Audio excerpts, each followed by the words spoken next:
After 4 days and 2,400 miles, the 43rd Annual Air Race Classic, featuring 50 female flying teams, wrapped up at Welland's Dorothy Rungeling Airport. The event was the perfect moment to celebrate the female aviation pioneer for whom the local airport was named. Today we're going to unveil something that is long overdue to commemorate both women's air racing and Dorothy Rungeling's part in the aviation history of our community. This was a combined effort to get all of these things tied in together. We wanted to make it a festive event to commemorate the 90 years of air racing, but we also wanted to involve the community. The community pays some of our bills, and we wanted to give back to them and have an event for them, and they could come to the airport and have a nice day here. How did the plaque come about? The plaque is a collaborative effort, so my co-chair set up the shape of it.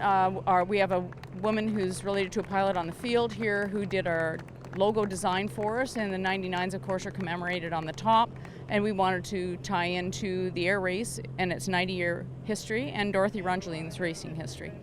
This is the first time that the air race has landed here in Welland, but I understand in previous incarnations of the air race it did land here. Yeah, there's a lot of confusion around that. There is another very similar sounding race. So the middle years of this race were called the All-Women's Transcontinental Air Race. There was another race called the All-Women's International Air Race, and that's the one that ended and started here during Dorothy Rungeling's years. She chaired it at one point. So since 9/11, this race has not come to Canada, so they thought it was time to bring it back up here to Canada, and so they did. The Air Race Classic featured a local pilot, Asti Livingston of Niagara-on-the-Lake, and her flying partner, Susan Begg.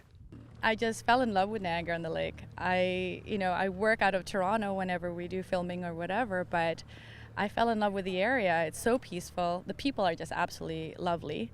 It's full of history, and I fell in love with the house because I love that historical aspect of it. And of course, it's close to an airport. Speaking of history, this airport named after Dorothy Rungeling, it must be kind of special for the two of you as members of the 99s to land in this airport and to be standing here amongst these people honoring Dorothy Rungeling. It's quite an honor to be here, actually, right when they're unveiling the plaque and meeting her race partners. And was her sister here? Yeah. Anyways, yeah, it's special. It's a once in a lifetime thing. Asti, what does Dorothy Rungeling mean to you? Well, I know her as Dottie, and she's absolutely such a lovely lady.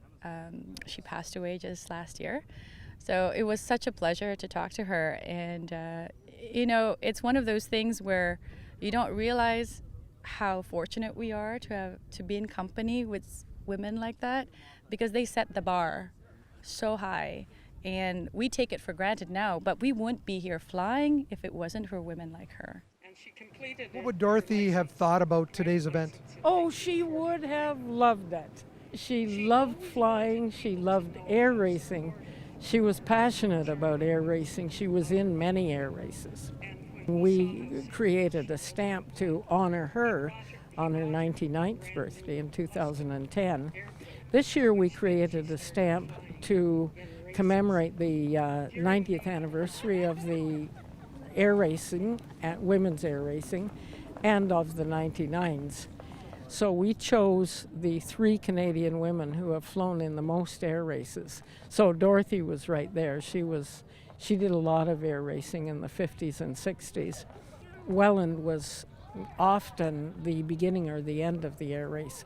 So she would have loved this. In fact, before she died, she knew that the airport was going to be named after her, the Niagara Central Dorothy Rungeling Airport, and she was very pleased about that.